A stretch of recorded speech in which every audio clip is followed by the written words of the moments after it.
Ja, die hat die erste Portion Hard Music auf die Ohren bekommen. Wir kommen zur Strong Message. Wenn ihr möchtet, hockt ab. Es hat Platz, glaube ich. Es ist schön gefüllt. Einfach abhocken, an den Rand rausstehen.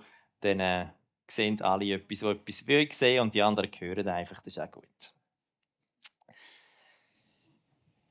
Ja, wir haben Januar und es ist das erste Heavy Sanctum vom neuen Jahr. Und so lassen wir heute Abend auf die Botschaft der Jahreslosung. Die Jahreslosung, das ist ein Bibelvers, wo die Ökumenische Arbeitsgemeinschaft fürs Bibellesen in Deutschland als Motto jeweils für das Jahr weit im Voraus aussucht. Und die Losung für das Jahr 2024 die steht im 16. Kapitel vom 1. Korintherbrief und sie heißt: Alles, was ihr tut, geschehe in Liebe. Alles, was ihr tut, geschehe in Liebe. Wenn man das jetzt auf Englisch übersetzt, habe ich gemerkt, was der Paulus da am Schluss von seinem Brief an die christliche Gemeinde in Korinth schreibt. Ja, das hat mich gerade wieder in meine Jugend versetzt. 1993, 12 bin ich, wo ein Rocksong in der Hitparade auf und ab gespielt worden ist. Die habe ich dann sogar noch im Wetten das gesehen. Ein Songtitel, der fast gleich tönt wie Jahreslosung.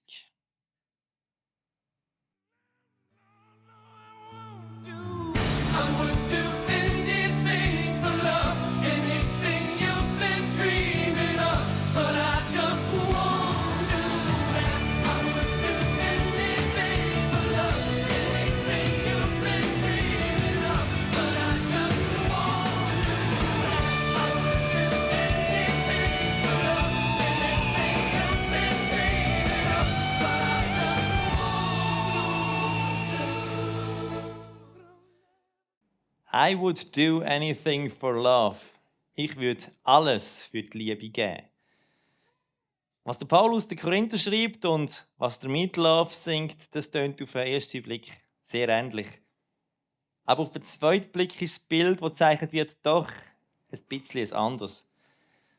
Der Meatloaf, der singt von dem grossen Gefühl für seine eine wahre Liebe und was er alles für sie machen würde, um sie zurückzuholen, jetzt wo er sie verloren hat. Sogar in die Hölle und zurück würde er rennen. I would do anything for love. Und Paulus' Bild ist viel breiter und umfassender. Do anything in love. Tut alles in Liebe. Wenn der Paulus Liebe sagt, dann meint er auch nicht nur die gefühlsschwangere, exklusive Zweierbeziehung. Wenn wir heute das Wort Liebe hören, dann denken und fühlen wir alle das irgendwie so romantisch und so psychologisiert. Wir verstehen unter Liebe meistens ein schönes Gefühl. Aber echte Liebe ist weniger ein Gefühl als vielmehr eine Haltung. Eine Haltung, die aus unserer Entscheidung herauswächst. Und eine Haltung, die praktische Ausweichung und Taten zur Folge hat. Liebe ist so viel umfassender als schöne Gefühle. Ich finde es hilfreich, wenn wir ins Griechische hineinschauen, die Sprache vom Neuen Testament. Da gibt es nämlich 5 verschiedene Wörter für das, was wir im Deutschen mit Liebe übersetzen. Und ich glaube, so kommen wir dem ein bisschen auf die Spur, dass Liebe so viele Dimensionen hat. Das erste griechische Wort kennen ihr wohl alle. Eros. Genau, Eros wie in Erotik. Eros meint effektiv die knisternde Anziehung zwischen Menschen. Die Verliebtheit. Die Eros-Liebe umfasst Sinnlichkeit und Romantik. Ja, da geht es um die Schmetterlinge im Bauch. Der körperliche Aspekt vom Eros den kann man auf Griechisch aber auch noch anders benennen. Euphymia, Begehren. Euphymia, die fleischliche Lust. Die muss ich haben. Die Lust, das Begehren, das gibt es aber auch nicht nur im sexuellen Bereich. Die muss ich haben, das kann sich auch auf die nächste Platte von deiner Lieblingsband beziehen. Oder wenn du vom Essen sagst, ich liebe es. Liebe als Begehren. Dann gibt es im Griechischen aber auch die sogenannte platonische Liebe, die Philia, Freundschaft. Das hat nicht weniger mit Liebe zu tun. Vertrautheit, geistiger Austausch, Verbundenheit, teilte Zeit, gemeinsame Aktivitäten. Philia, Freundschaft. Aber es gibt viertens natürlich auch die Liebe in der Familie. Storge nennen sie die alten Griechen. Die Liebe zwischen Eltern und Kind, zwischen Kind und Eltern, die Liebe zwischen Geschwistern. So die unaufgeregte, tiefe, natürliche Verbundenheit. Das Band, das fast nicht zu lösen ist, auch wenn es einem Schmerz bereitet. Auch das ist Liebe. Storge, Verbundenheit. Und dann gibt es noch ein 5. Wort für Liebe, und das ist jetzt das Entscheidende. Weil es ist das Wort, das der Paulus in der Jahreslosung braucht. Agape. Ich übersetze es mit Hingabe. Und was die Agape ausmacht, das beschreibt der Paulus im Brief an Korinther an einem anderen Ort detailliert. Und wir hören es jetzt in der Lesung von der Katja.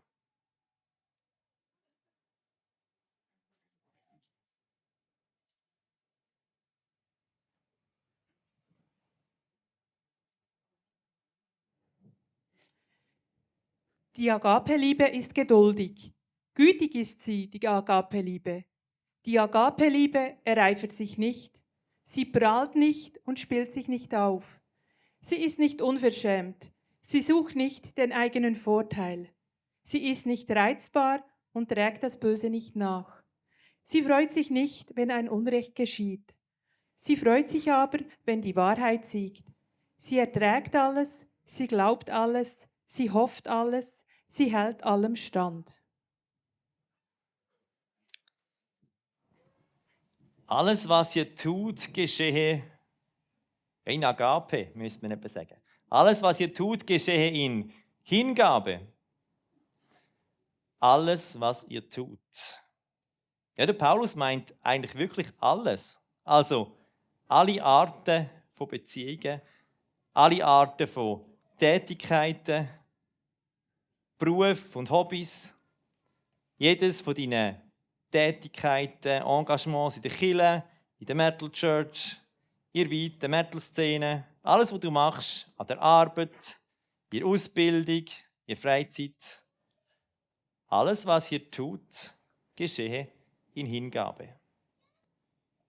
Das heisst jetzt sicher mal, mach deine Sachen nicht halbe, sondern 100%. Der Paulus sagt nicht, mach alles. Nein, das wäre gefährlich. Schau zu deinen Kräften.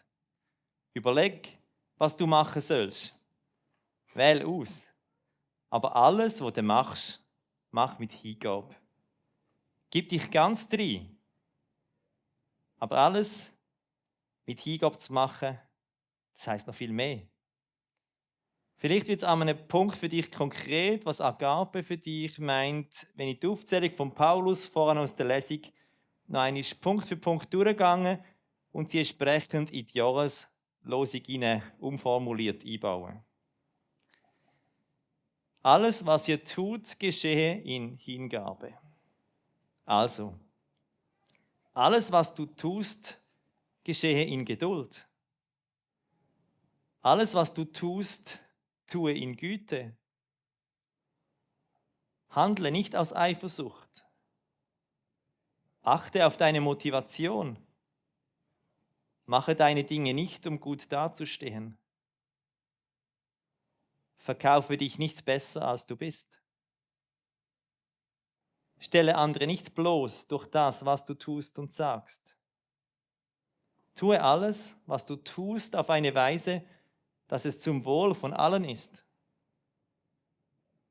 Was du tust, tue nicht von verletzten, heftigen Emotionen geleitet oder weil du nachtragend bist. Frage immer, ob dein Handeln gerecht ist. Tue und sage immer die Wahrheit. In allem, was du tust, trage mit, glaube, hoffe und halte stand. Ist es irgendwo für dich persönlich konkret geworden? Ja, aber vielleicht ist das alles auch ein bisschen überfordernd. Ja, wer kann so lieben und handeln? Ein anderer Apostel, der Johannes, schreibt es explizit, was der Paulus implizit meint. Die Liebe, die Agape, die kommt von Gott. Johannes schreibt in einem von seinen Briefen, Gott ist die Liebe. Gott ist die Agape, Gott ist die Hingabe. Jesus Christus ist die Art von Liebe in Person. Gott, der Mensch geworden ist. Er hat uns Hingabe konsequent vorgelebt und er ermächtigt uns durch seinen Heiligen Geist auch dazu. Alles, was wir tun, in Hingabe tun, ja, für das müssen wir bei der Quelle von dieser Liebe angeschlossen sein. Wir dürfen Gott um die Liebe und die Hingabe bitten. Immer wieder. Gerade auch in diesen Situationen, wo wir das Gefühl haben, jetzt können wir wirklich keine so Liebe und Hingabe aufbringen. Dort, wo wir ganz konkret bitten, dort wird er uns auch anfangen, so eine Liebe ins Herz zu geben. Und ja, es fängt meistens eben nicht mit einem schönen Gefühl an, sondern mit der Entscheidung, so zu handeln, mit der Haltung. Die Gefühle sind nicht die Locke im Lebenszug, sondern sie sind die Wege im Zug, wo der Entscheidung und den Taten nachfolgen. Wenn wir unser Handeln davon leiten lassen, dass wir den schönen Gefühl nachsäckeln, dann werden wir über kurz oder lang einen Crash erleiden. Aber wenn wir uns für die göttliche Liebe, für die Hingabe entscheiden, dann werden wir über kurz oder lang die feine, tiefe Schönheit vom Guten und von den Worten erleben. Trotz allem Schmerz oder eben auch gerade dort drin. Vielleicht löst der Weg von der Agape kein ekstatisches Gefühl aus, aber dafür tiefe Befriedigung und Verbundenheit mit dem Urgrund vom Leben. Von unserer Seite braucht es manchmal einfach eine Entscheidung, uns als andere Wellen zu verschenken und nicht mit den eigenen Bedürfnissen im Mittelpunkt zu stehen. Es geht bei der Liebe letztlich um Entscheidung und Haltung, nicht um Gefühl. Es geht darum, alles, was wir tun, füreinander aus dieser Haltung von der Hingabe zu tun.